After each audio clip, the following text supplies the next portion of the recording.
Hello, friends. This is Dave Hurwitz, executive editor at ClassicsToday.com, here with the 5 greatest Bartók conductors. Now, Bartók's reputation seems to be slightly not what it was. He was when I was growing up in the 60s and 70s, he was just the acme of serious, successful, intelligent modernity. He was like the last great composer before the avant-garde, went to hell with everything. And he was universally respected. Everybody performed him. And I think one of the things that kept him in the public eye was the existence of a large coterie of extremely gifted Hungarian conductors. That really helped. It certainly helps. Some of the greatest conductors were Hungarians, and they were passionate exponents of Bartók's music. And so there was always an opportunity to hear really good performances of his music, which requires tremendous virtuosity and skill to perform well. His music is not easy, not by any stretch of the imagination. And I think that today, it's not that the conductors can't play it or they don't exist, to know how to do it, but there seems to be something kind of missing. I don't know. I don't like to be nationalist, and I don't like to say that only Hungarians get him, but Hungarians got him. They just did. And so we got him. And while he gets played pretty frequently, the few popular pieces he wrote, there was a willingness to explore, deeper catalog in Bartók by conductors who you wouldn't otherwise have thought. The first one on the list, Eugene Ormandy.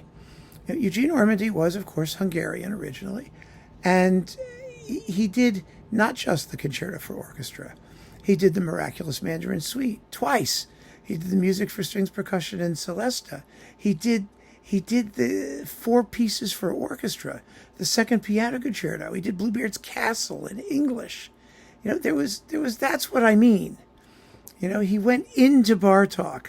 And in my list, and I want your list too, it should reflect that. It should reflect conductors who didn't just do the same old, but who played other music as well.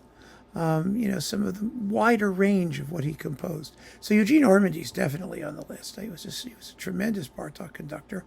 Zoltán Kocsis, who was not just an incredible Bartók pianist, he recorded the complete piano works, and it's the reference edition of the complete piano works, and the concertos, but he also conducted Bartók with extraordinary distinction and a total identification with the idiom. Unfortunately, he passed away before he could make more recordings, and they were never promoted and sold in this country by Hungariton the way they deserve to be. It would be lovely if Hungariton would put together a Kocsis box and just issue it as such, all of his recordings for the label. That would be just fantastic because they were all distinctive. His Bartók was precise and passionate, and that's what I associate with Hungarian interpreters, that combination of precision and passion that just sort of go hand in hand with Bartók's music. You hear that very much in the work of Ferenc Fricsay, whose Bartók is all in mono, but it's wonderfully intense and dedicated and powerful and emotionally probing. The adjectives just keep rolling off of one's tongue, because he was amazing. His Bartók's on Deutsche Grammophon for the most part, and it's pretty stunning. It really is pretty stunning. And even if the mono sound isn't ideal for works like the music for strings, percussion, and celesta, it's still, there's still fantastic performances. Iván Fischer, who's still with us happily, and with the Budapest Festival Orchestra, was the modern avatar of most of Bartók's orchestral works. He recorded most of them for Philips before he wound up on Channel Classics. And his performances of the 2 early ballets, the Miraculous Mandarin and the Wooden Prince, are just fantastic. And his piano concertos, of course, are with Zoltan Kocsis. His music for strings, percussion, and celesta is amazing. He did all the major orchestral works, essentially most of the major orchestral works. And so that's a very, very important modern set. And very good sound, very good digital sonics. He's definitely something to keep a lookout for if you could still find the box where he does all the Bartók stuff. However, in the more modern, recent stuff in Bartók, there is still quite a bit of Bartók getting recorded fairly regularly.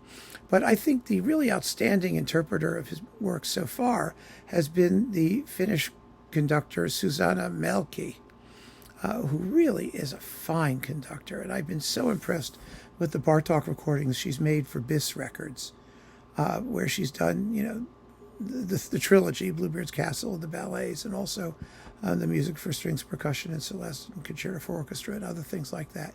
Very, very fine work. Totally not Hungarian, but totally idiomatic and right and strong and colorful and intense emotionally and full of good things. She's an absolutely splendid conductor in Bartók, and I look forward to hearing her do more. At least I hope she will. And those are my 5 greatest Bartók conductors. I can think of others. As usual, they're not on my list. So rather than saying to me, oh, I don't understand why you didn't put so-and-so on your list, just give me your list. That's all you have to do. Give me your list.